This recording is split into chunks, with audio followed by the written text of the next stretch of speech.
நல்லதே நடக்கும்.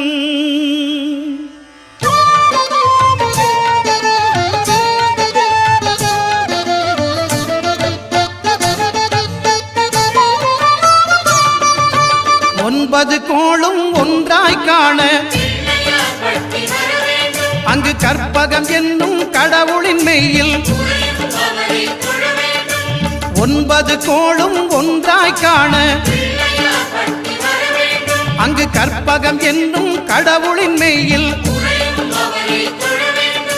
சூரியன் முதலாய் 9 கிரகமும் பலவித குணங்களை கொண்டிருக்கும். எங்கள் கற்பக தருவில் அவை வரும்போது ஒன்றாய் சேர்ந்து பலனளிக்கும்.